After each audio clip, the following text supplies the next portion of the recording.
నమస్కారం. నేను మీ రాజారాం యాదవ్, బీసీ జనసభ. మీ అందరికీ రేపు జూలై 15వ తారీఖు నాడు జరగబోయే చలో సెక్రటరియట్ కార్యక్రమాన్ని విజయవంతం చేయడం కోసం తరలి రావాలని చెప్పేసి విజ్ఞప్తి చేస్తూ ఉన్నాం. మీకు తెలుసు, గత నెల రోజులుగా మన బిడ్డలు, మన విద్యార్థులు, మన నిరుద్యోగులు మాకు ఉద్యోగాలు కావాలని చెప్పేసి ఇలా రోడ్ల మీద ధర్నాలు, రాస్తారోకోలు చేస్తూ అరెస్ట్ అవుతున్న పరిస్థితి.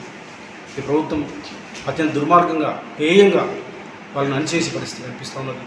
మన ఆడబిడ్డల్ని చివరికి పోలీస్ స్టేషన్లో నిర్బంధించి చెరబట్టి వాళ్ళకు నీళ్లు నిప్పులు లేకుండా చేసే పరిస్థితికి రేవంత్ రెడ్డి తెగబడ్డాడు. పైన ఢిల్లీలో నరేంద్ర మోడీ సపోర్ట్ ఉంది ఆయనకి, పక్కన అమరావతిలో చంద్రబాబు నాయుడు సపోర్ట్ ఉంది. అందుకోసమే తన పదవికి డోకలేదు కాబట్టి మన బిడ్డలు వాళ్ళకు ఉద్యోగాలు అడిగితే వాళ్ళు నిర్దాక్ష్యంగా అణిచేసే పరిస్థితికి ఇవాళ రేవంత్ రెడ్డి తెగబడ్డాడు. ఈ పాలన ఇది మరోసారి కాంగ్రెస్ పార్టీ కల్లోలం చేసినటువంటి పరిస్థితి. ఇది ఒక ఫ్యూడల్ ప్రభుత్వంగా కనిపిస్తూ ఉన్నది.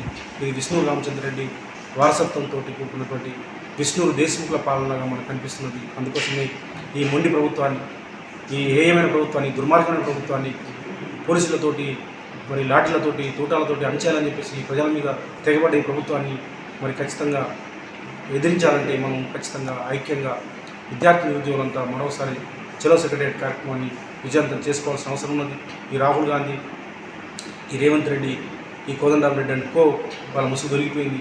వాళ్ళ మన బిడ్డలకు ఉద్యోగాలు ఇవ్వడానికి సిద్ధంగా లేరు.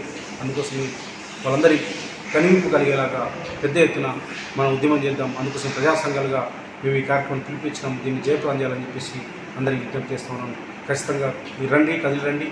ఈ రేవంత్ రెడ్డి ప్రభుత్వాన్ని మరి ఖచ్చితంగా వాళ్ళ కనివింపు కలిగే పద్ధతిలో మనం ఉద్యమిద్దాం. మన బిడ్డల ఉద్యోగాలు మనం సాధిద్దాం. Thank you.